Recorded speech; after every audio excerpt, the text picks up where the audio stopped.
Your initial reaction to the ruling, what is it? Well, I was pleased. I got to say, this is something I predicted. I'm proud to say.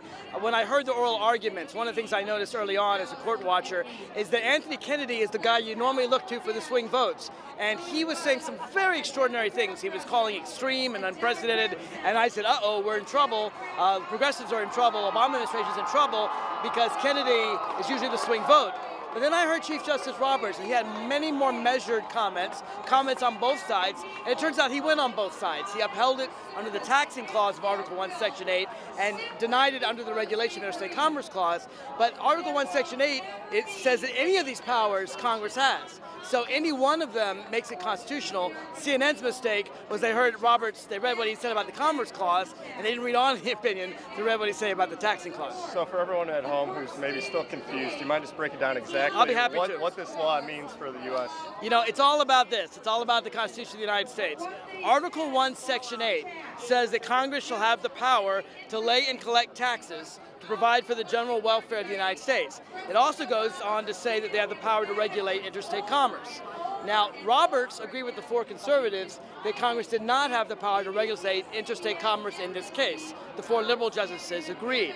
But when it comes to the power to tax, which after all, that's all the individual mandate was. People were like, it's illegal to not buy health care. It's not illegal, it's just an extra amount of taxes you have to pay. You know, Congress taxes you all the time for not doing things.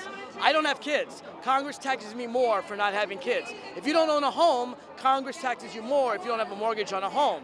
So Congress taxes you all the time for not doing things, and this individual mandate is simply part of the taxing clause. All right, if we look back maybe 10, even 20 years from now, will we say this was a good day for America? I think so, and let me tell you why.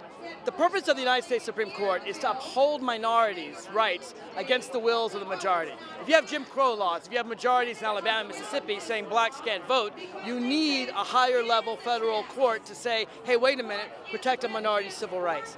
This is not a civil rights case. This is something Congress can do, has done, and can repeal. If Romney wins and the Republicans take over Congress, they're going to repeal all of this. If the Democrats win, they're going to strengthen this. So this is not for this court, but for the Capitol across the street to decide. There weren't issues here that relate to individual rights. It would have been a real usurpation of judicial of congressional power to take something that Congress is fully competent to decide and say, we know better than you do.